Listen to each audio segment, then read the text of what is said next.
Pimpinan KPK menggelar acara nonton bareng laga final Piala AFF bersama puluhan wartawan di Gedung KPK Jakarta. Meski Timnas menelan kekalahan, namun pimpinan KPK menilai perjuangan pemain Timnas pada laga final sudah maksimal. Dua pimpinan KPK Laude M. Syarif dan Saud Situmorang turut merasakan ketegangan saat nonton bareng laga final Piala AFF antara Timnas Indonesia melawan Thailand di Gedung KPK Sabtu malam. Laude menyayangkan kekalahan Timnas dari Thailand, namun Laude mengapresiasi perjuangan pemain Timnas saat melawan Thailand. KPK juga meminta pengurus PSSI berbenah agar dapat meraih prestasi. Laga final leg kedua Piala AFF dimenangkan Thailand dengan skor 2-0. Dengan demikian Thailand berhak merebut Piala AFF setelah mengalahkan Indonesia dengan agregat 2-3.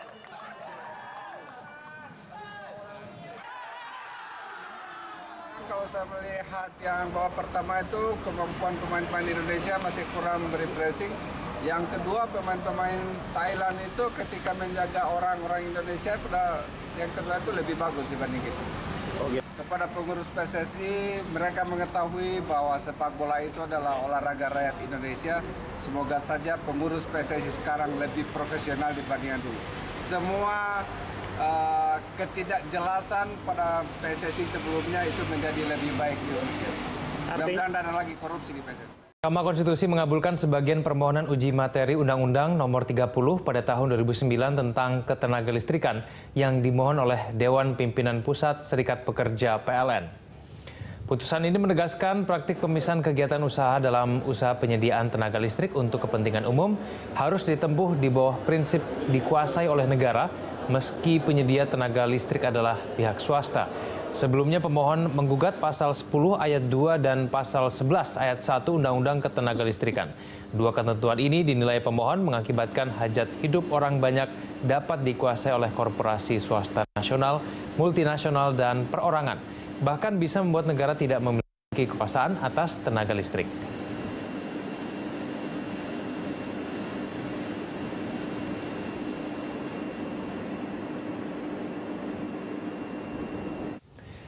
Lantas bagaimana kelanjutan program PLN Mini dari pemerintah? Apakah swasta tetap berminat menggarap proyek listrik di daerah? Kita akan membahasnya bersama dengan Ketua Umum Asosiasi Produsen Listrik Swasta Indonesia, Ali Herman Ibrahim. Pak Ali, selamat malam. Selamat malam Pak Kevin, selamat malam pemirsa. Ya, selamat malam Pak Ali. Pak Ali, kalau kita cermati pasti sudah paham ya mengenai keputusan MK. Nah ini kalau dari sektor swasta sendiri menanggapi mengenai putusan dari MK ini bagaimana Pak?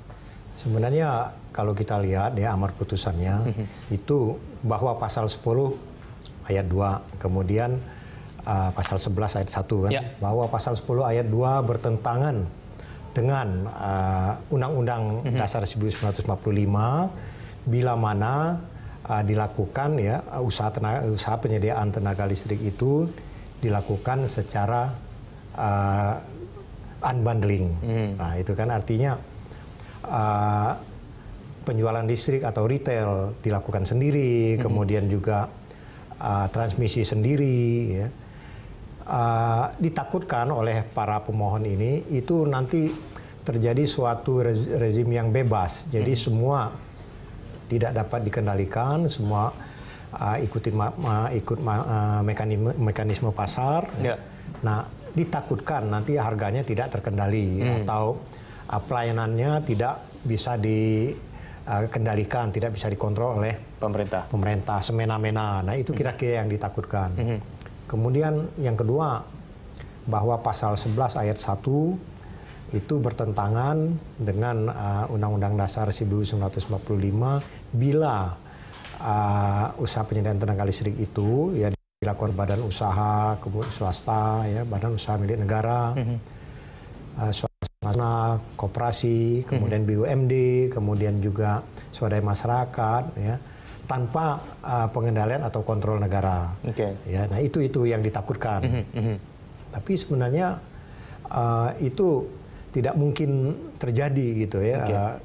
Itu pasti akan banyak sekali kendali dari masyarakat, dari LSM, dari apa bila mana suatu usaha penyediaan tenaga listrik kita buat lebih terfokus pada usaha penyediaan listrik itu ya, itu berjalan tanpa standar baku atau tanpa kaidah-kaidah yang berkeadilan, kaidah-kaidah yang monopolistik, kaidah-kaidah yang pasar bebas. Itu nggak mungkin terjadi kan, itu pasti ada kendali. Jadi sebenarnya tanpa adanya putusan amar putusan ini ya, tetap saja itu sulit terjadi ya, yang unbundling kemudian tanpa kendali pemerintah ya.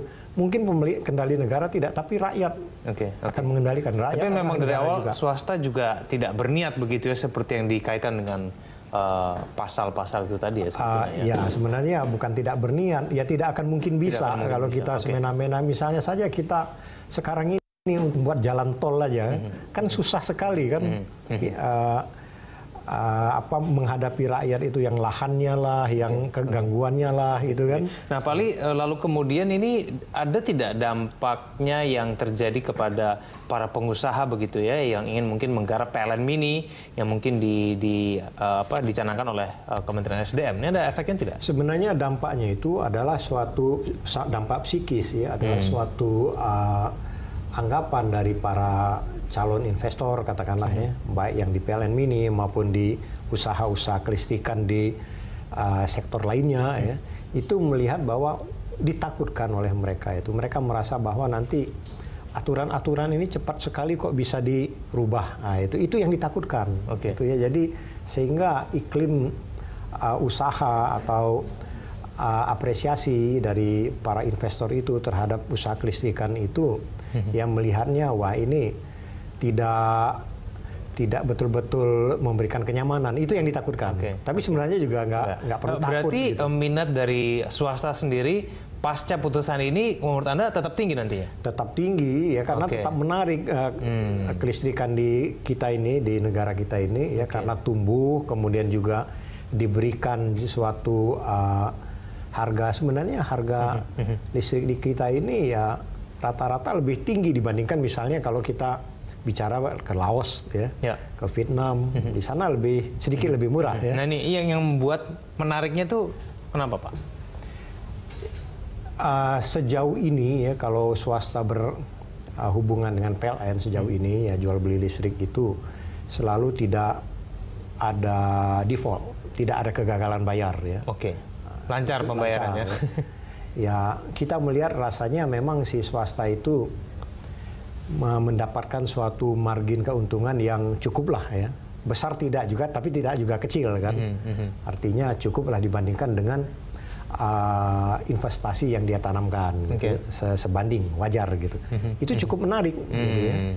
Makanya banyak sekali yang berbondong-bondong orang datang ke sini, ingin berinvestasi ya, di pasar itu, di usaha kelistrikan kita itu. Baik Pak Ali, kita akan lanjutkan dulu, kita lagi di segmen selanjutnya, kita jeda terlebih dahulu. Pemirsa, Hot Ekonomi akan segera kembali. Pemirsa, inilah headline news pukul 1 waktu Indonesia Barat. 4.200 lebih rumah warga di Tuban, Jawa Timur masih terendam banjir luapan Sungai Bengawan Solo. Banjir sudah melanda Tuban selama sepekan terakhir. Pantauan tim Metro TV dari atas perbukitan Kapur di sisi utara aliran Bengawan Solo menunjukkan luasnya banjir.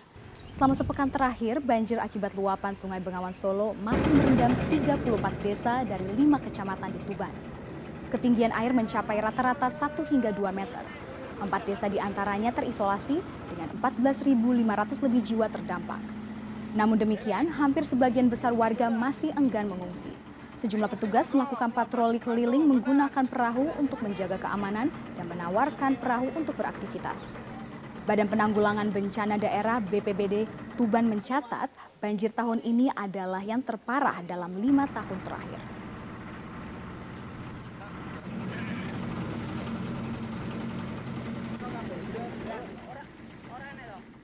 Bismillahirrahmanirrahim. Assalamualaikum warahmatullahi wabarakatuh.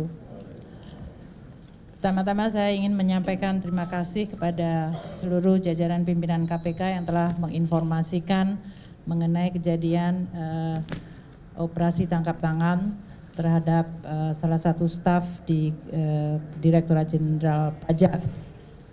Tentunya saya sangat kecewa terhadap tindakan dari aparat pajak, terutama pada saat kami semuanya sedang di dalam proses untuk membangun kembali kepercayaan wajib pajak melalui suatu program tax amnesty yang ini menggambarkan dibutuhkannya kepercayaan dua belah pihak, yaitu dari wajib pajak dan juga dari aparat pajak. Tindakan yang dilakukan oleh Oknum HS dari Direktorat Jenderal Pajak mencerminkan suatu pengkhianatan terhadap prinsip-prinsip tata kelola yang baik, integritas, dan kejujuran yang selama ini merupakan nilai-nilai yang dianut oleh Kementerian Keuangan dan Direktorat Jenderal Pajak. Jadi ini merupakan suatu tindakan yang mencederai nilai-nilai dan tentu juga mencederai kepercayaan dari koleganya yang lain. Seperti dikatakan oleh pimpinan KPK, Pak Agus, bahwa sebagian besar dari jajaran Direktorat Jenderal Pajak adalah para aparat yang punya komitmen tinggi untuk membangun institusi pajak menjadi institusi yang bisa dipercaya oleh publik untuk mengumpulkan kewajiban sangat mengecewakan bagi seluruh jajaran Direktorat Jenderal Pajak dan tentu bagi pimpinan di Kementerian Keuangan termasuk saya sendiri secara pribadi yang sangat kecewa. Kami Kementerian Keuangan, saya sendiri akan terus mendukung langkah KPK untuk mengusut kasus ini secara tuntas. Kasus ini sudah masuk di dalam proses penegakan hukum dan oleh karena itu Kementerian Keuangan akan berkomitmen membuka akses yang seluas-luasnya bagi KPK untuk mendalami kasus ini.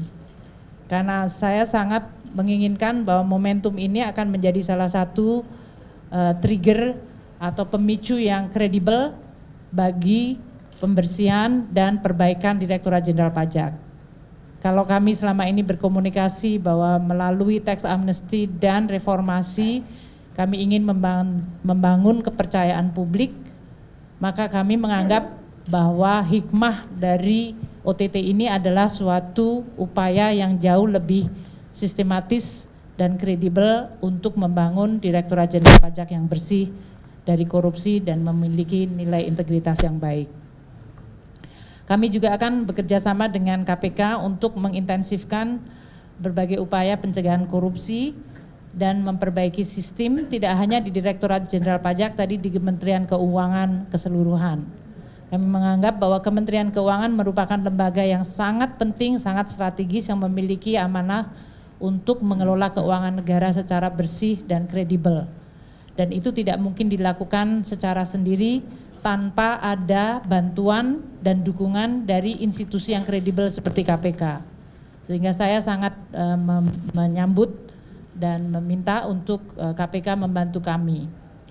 Sehubungan dengan reformasi di Direktorat Jenderal Pajak yang telah saya sampaikan beberapa saat ini, maka saya akan segera membentuk dan mengumumkan tim reformasi di Direktorat Jenderal Pajak yang tidak hanya menyangkut masalah korupsi, tapi menyangkut ada 5 hal yang sangat strategis.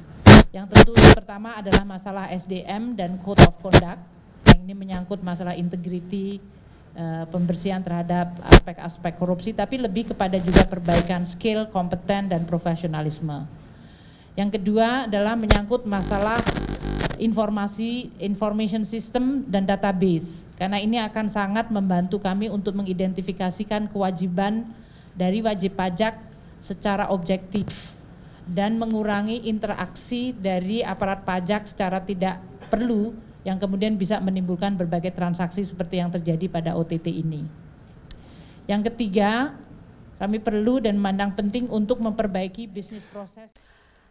Selamat malam, Anda menyaksikan Headline News pukul 21 waktu Indonesia Barat. Pemirsa, Polda Metro Jaya telah menetapkan Buniyani sebagai tersangka terkait dugaan pencemaran nama baik. Untuk mengetahui informasi selengkapnya, kita simak langsung mendengarkan keterangan pers dari Kabid Humas Polda Metro Jaya, Kombes Pol Awi Setiono. Romawi 10 2016 PMJ di Reskrim Sus pada tanggal 7 Oktober 2016. Kita ketahui bersama bahwasannya LB tersebut pelapornya adalah Andi Windo Wahidin SHMH. Kasusnya tentang pencemaran nama baik dan penghasutan atau SARA. Adapun untuk identitas terlapor, yaitu nama BY, jenis kelamin laki-laki, tempat tanggal lahir Lombok Timur 16 Mei 1969, pekerjaan dosen agama Islam, Kewarganegaraan Indonesia, alamat Kalibaru, Permai, Blok B2, nomor 15, RT 002007, Kelurahan Kalibaru, Kecamatan Cilodong, Depok, Jawa Barat.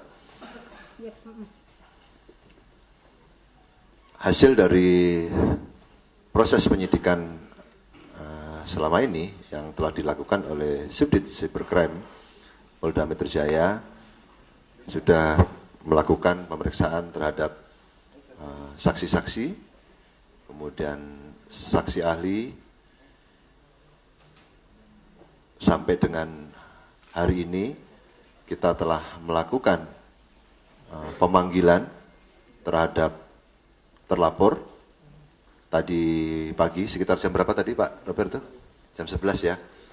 Ya, kita panggil jam 10, jam 11 hadir sebagai saksi. Dan tadi sampai dengan pukul sekitar 19.30 ya. Selesai dilakukan pemeriksaan sebagai saksi. Namun demikian dengan hasil pemeriksaan, hasil konstruksi hukum, pengumpulan alat-alat bukti dari penyidik pada kesempatan malam hari ini sekitar pukul 20.00 dengan bukti permulaan yang cukup, yang bersangkutan saudara BY kita naikkan statusnya menjadi tersangka.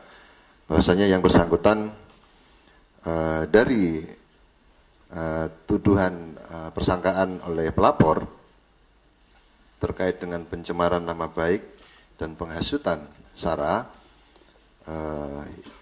yang dapat kita penuhi terkait dengan unsur-unsur perbuatan pidananya, yaitu terkait dengan. Kita beralih ke informasi. Penyidik Polda Metro Jaya memanggil sejumlah saksi untuk mendalami kasus penghadangan kampanye yang terjadi pada pasangan Cagup dan Cawagup DKI Jakarta, Basuki Cahayapurnama dan Jarod Saiful Hidayat di kawasan Kembangan Utara. Cawagup petahana Jarod Saiful Hidayat menjadi salah satu saksi yang hadir untuk memberikan keterangan. Kita bergabung bersama dengan rekan kami Aftian Siswoyo langsung dari Mapolda Metro Jaya di Jakarta untuk informasi selengkapnya. Aftian, apa saja keterangan yang disampaikan Jarod Saiful Hidayat sebagai saksi kepada penyidik Polda Metro Jaya? Robert, hari ini Jarod Saiful Hidayat tiba di Mapolda Metro Jaya pada pukul 16 waktu Indonesia Barat, dan Jarod sempat memberikan beberapa keterangan kepada awak media bahwa terkait kehadirannya hari ini adalah berkapasitas sebagai saksi terkait kasus penghadangan ketika melakukan kampanye di kawasan Kembangan Utara. Dan di sini Jarod juga akan memberikan penjelasan serta klarifikasi atas tindak pidana pilkada yang dialami. Kemudian Jarod juga menjelaskan bahwa banyak sekali yang melakukan penghadangan ketika melakukan kampanye di kawasan Kembangan Utara, baik ketika Jarod berada di lapangan ataupun ketika melakukan sholat asar di masjid.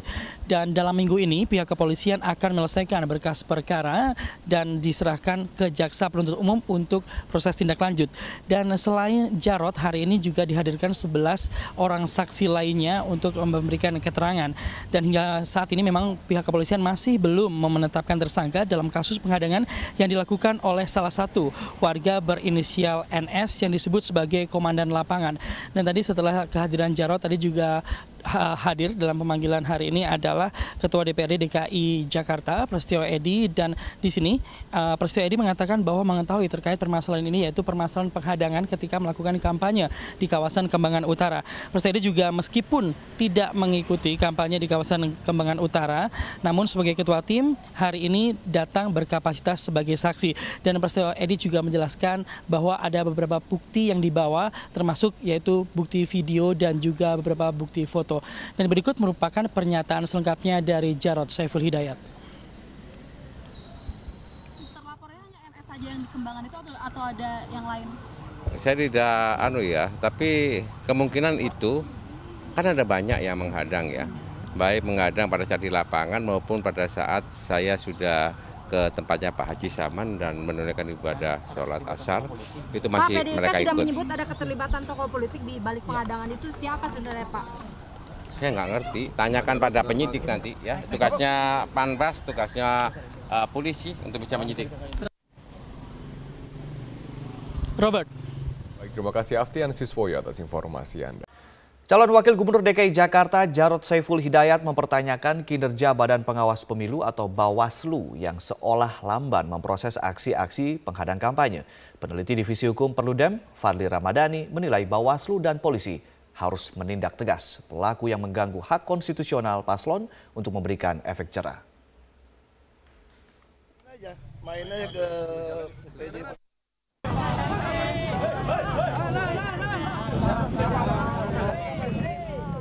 Kegiatan kampanye pasangan calon kepala daerah DKI Jakarta, Basuki Cahayapurnama dan Jarod Saiful Hidayat sempat berulang kali mendapatkan gangguan dari sekelompok massa.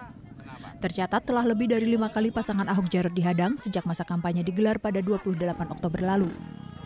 Calon Wakil Gubernur DKI Jakarta Jarod Saiful Hidayat sempat mempertanyakan kinerja Badan Pengawas Pemilu atau Bawaslu yang dianggap lamban memproses aksi-aksi penghadang yang diterima pasangan calon gubernur dan calon wakil gubernur nomor urut 2 ini. Tanyakan kepada Bawaslu.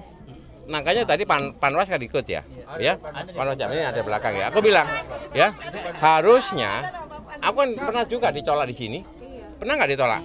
Pernah, di Kalibaru. Kenapa nggak langsung diproses? Saksinya banyak, buktinya ada, orangnya kelihatan, ya nggak? Saya aja ngomong, bukan warga situ, dia warga RW 7, kami ketemu RW 1, ya nggak? Nah gitu dong. Ketua Badan Pengawas Pemilihan Umum atau Bawaslu DKI Jakarta, Mimah Susanti, membantah abai memproses laporan pelanggaran pemilu. Ia mengaku Bawaslu telah memproses seluruh laporan yang dilayangkan tim kampanye Ahok Jarot. Dari 4 laporan, hanya 1 yang memenuhi unsur pidana. Ada 1 laporan yang disampaikan oleh tim pasangan calon nomor urut 2 itu yang memenuhi unsur tindak pidana pemilu. Dan itu sudah kita tindak lanjuti atau kita rekomendasikan kepada pihak kepolisian. Jadi kewenangannya itu sudah ada kepada mereka, ya. Peneliti Divisi Hukum Perludem, Fadli Ramadhani, menilai penolakan kampanye paslon yang terjadi di DKI sudah masuk dalam pelanggaran serius. Karena itu, ia meminta Bawaslu dan polisi segera bertindak. Penolakan ini atau bukan penolakan sebetulnya, tapi mengganggu tahapan kampanye ini mesti ditindak secara hukum.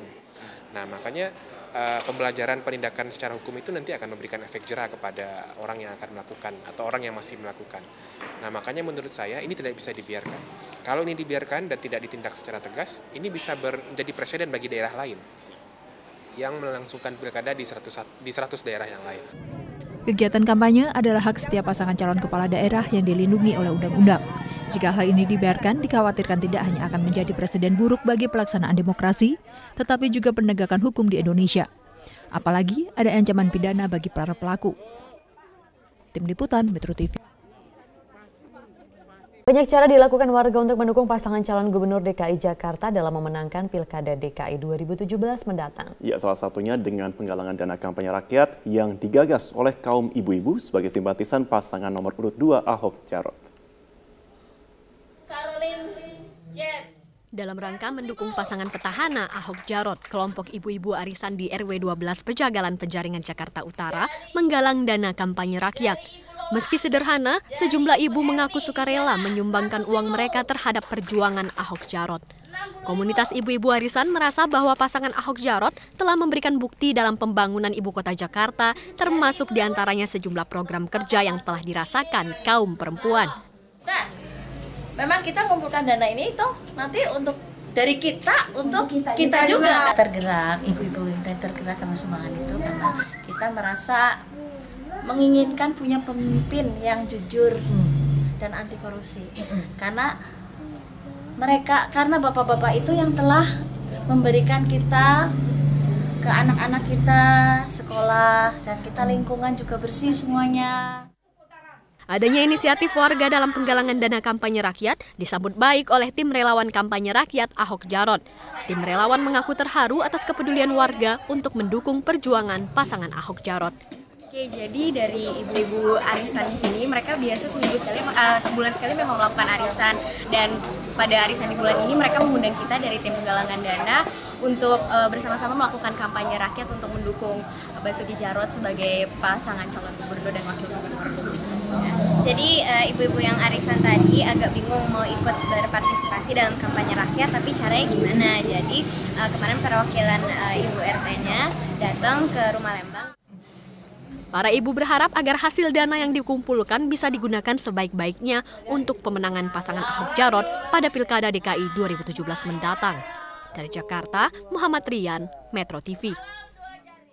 Nisha, bagaimana keberlangsungan acara di sana?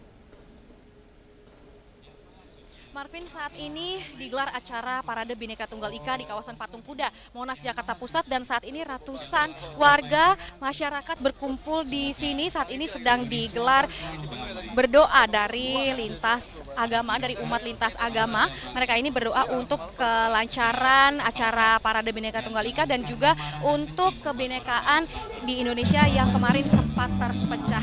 Tadi kami sempat berbincang dengan beberapa warga yang ada di sini. Mereka mengikuti acara ini dengan tujuan agar bisa menjadi bagian dari untuk merawat kebinekaan di sini.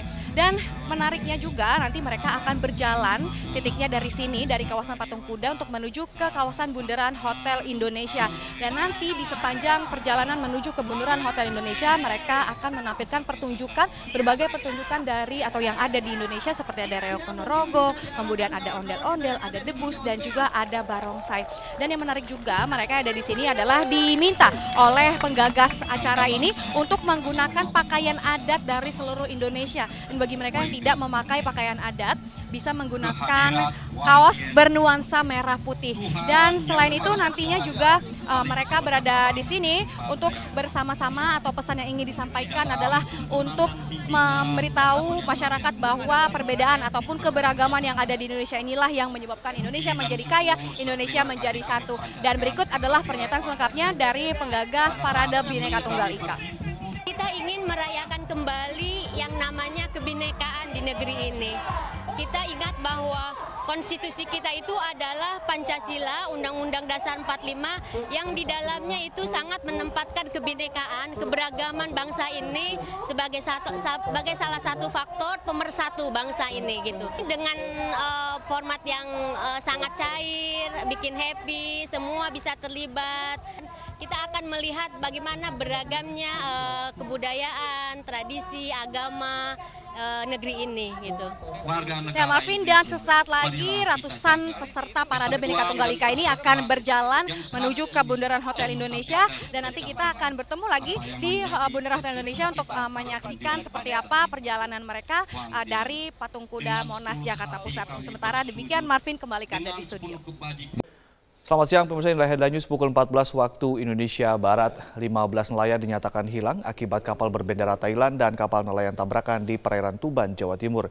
Berdasarkan informasi petugas Pelabuhan Brondong Lamongan, tabrakan terjadi pada pukul 4 dini hari tadi saat kapal berbendera Thailand KM Tyson sempat membawa tapioka dari Thailand tujuan Surabaya bertabrakan dengan KM Mulia Sejati. Dan untuk mengetahui bagaimana upaya pencarian 15 nelayan yang hilang, saat ini kita sudah terhubung dengan Pak Misngadi, Syah Bandar Pelabuhan Brondong, Lamongan, Jawa Timur. Selamat siang, Pak.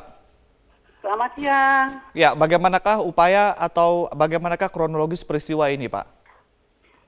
Siap. Kronologi kejadian ini tadi pagi sekitar pukul 4 pagi.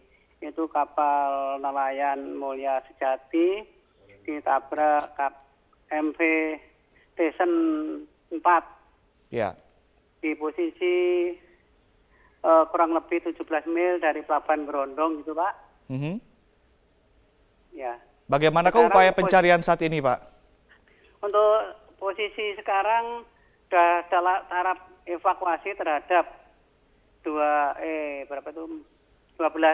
orang yang selamat. Untuk yang 15 masih belum diketahui nasibnya. Jadi ini yang 12 untuk dievakuasi ke Pelabuhan Lamongan Sorbes untuk mendapatkan pertolongan lebih lanjut gitu, Pak. Jadi masih 15 orang masih dicari ya, Pak Misngadi ya? Siap. Ini Basarnas beserta tim lainnya menyisir para korban tersebut untuk mencari keberadaan mereka, gitu Pak. Baik, Pak Misngadi, dari 15 orang yang masih dicari, apakah warga negara mereka semua warga negara Indonesia, Pak? Oh, yang dicari ini warga negara kita, Pak. Ini baik.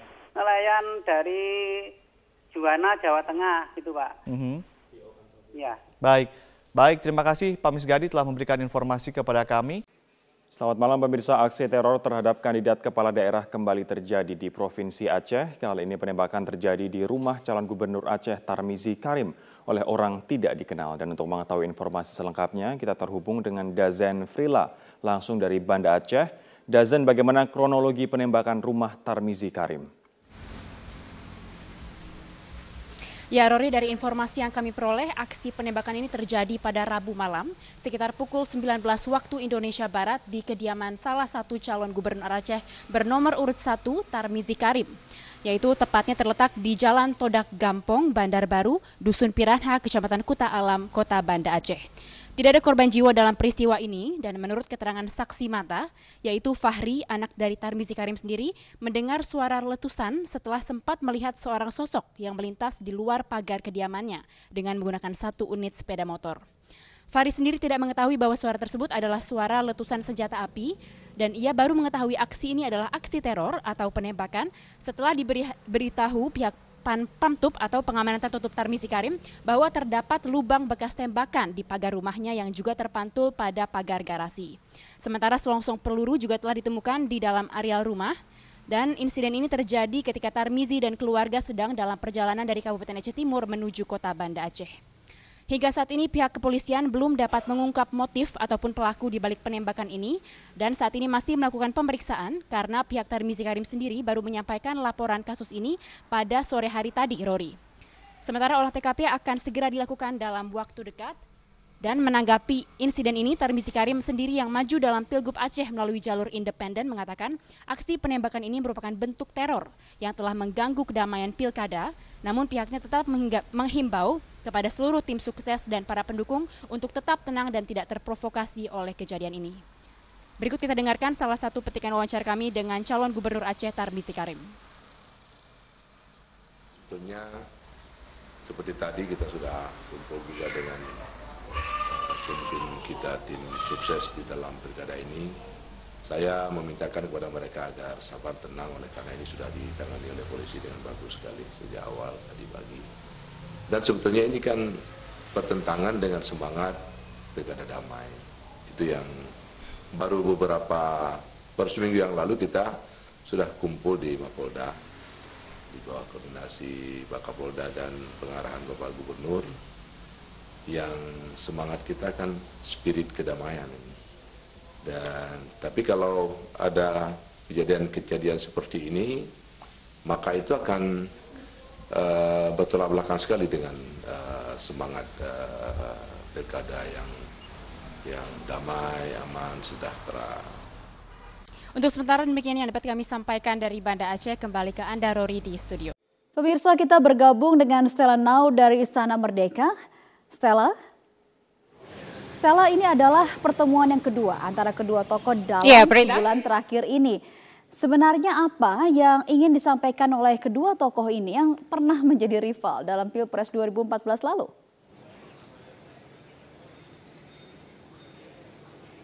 Menarik sekali satu hal yang disampaikan oleh Presiden Joko Widodo dan Ketua Umum Gerindra Prabowo tadi saat bertemu santai ya, mereka ngobrol di depan Istana Merdeka. Satu hal yang ingin ditekankan adalah bagaimana dalam menjaga perdamaian dan juga kesatuan NKRI ini itu tidak hanya saja Presiden yang bisa berperan, tetapi juga semua tokoh bangsa juga bisa ikut turut memerankan peran penting untuk menekankan kepada masyarakat Indonesia bahwa NKRI adalah harga mati. Dan ini kalau kita ambil istilah uniknya ya, tadi sempat disinggung juga oleh Prabowo ini adalah kunjungan nasi goreng berbalas ikan bakar. Artinya kemarin pada akhir Oktober ketika Presiden Joko Widodo berkunjung ke Hambalang itu disediakan nasi goreng, namun ketika Ketua Umum Gerindra Prabowo hadir di istana, kali ini dihadirkan ikan bakar. Seperti itulah suasana hangat dan juga akrab yang digambarkan oleh mantan rival antara Presiden Joko Widodo dan juga Ketua Umum Gerindra Prabowo. Selain itu juga tadi Presiden Joko Widodo menyampaikan bahwa sayang sekali kalau hanya perbedaan politik, kalau hanya perbedaan pandangan dalam sebuah tatanan menjalankan pemerintahan itu menjadi pengganggu dan kemudian merugikan masyarakat, menjadi halangan bagi kita untuk membangun bangsa Indonesia. Karena kalau kita lihat pada tanggal demo 4 November kemarin, sebenarnya safari-safari politik seperti ini itu sudah dilakukan oleh Presiden Joko Widodo, tidak hanya kepada partai, tapi juga di kalangan pemuka agama, dan juga banyak diskusi-diskusi yang juga sudah dilakukan oleh Presiden Joko Widodo. Namun menarik kita ikuti langsung bagaimana pernyataan Presiden ini untuk menekankan bahwa NKRI adalah harga mati. Berikut pernyataan Presiden Joko Widodo. Dan saya dengan Pak Prabowo juga berkomitmen untuk bersama-sama menjaga Indonesia yang majemuk ini. Jangan kita tidak menginginkan kita terpecah belah gara-gara perbedaan politik. Tidak. Karena sangat mahal harganya bagi negara kesatuan Republik Indonesia. Selain itu, Prita, kami juga menanyakan kepada Ketua Umum Gerindra Prabowo, apakah memang masih perlu jika masyarakat yang tidak setuju dengan pengurusan atau proses hukum Gubernur DKI Basuki Cahayapurnama ini turun ke jalan lagi. Karena banyak sekali informasi yang berkembang di sosial media, itu tanggal 25 November akan ada aksi susulan. Di sini Prabowo menekankan sebagai salah satunya juga tokoh bangsa adalah kita harus mempercayakan proses hukum yang sudah berjalan. Karena memang sejak sebelum tanggal 4 November sebenarnya proses hukum terhadap Basuki Cahayapurnama itu sudah dilakukan oleh pihak kepolisian. Jadi ketika kemarin sudah digelar perkaranya, sudah jelas status hukumnya, tentunya kita harus menunggu lebih lanjut apakah kepolisian akan bekerja secara profesional atau tidak, itu yang harus diawasi. Sehingga tidak perlu lagi ada aksi turun ke jalan yang kemudian berujung gaduh ataupun ricuh. Seperti apa pernyataannya, kita ikuti langsung pernyataan Ketua Umum Gerindra Prabowo. Tidak akan malu-malu dan segan, saya akan selalu menganjurkan kesejukan. Jadi bukan menghadapi 25, Pak. Setiap saat saya akan menganjurkan selalu untuk kita tidak usah gaduh, jangan gontoan, jangan tegang. Kesimpulan yang disampaikan oleh pertemuan Presiden Joko Widodo dan Ketua Umum Gerindra Prabowo hari ini adalah satu, Prita. Artinya negara kita adalah negara demokrasi. Siapapun yang turun ke jalan, siapapun yang menyuarakan pendapatnya harus dihormati, tetapi tetap yang harus dijalankan untuk menyelesaikan semua permasalahan ini adalah hukum. Prita.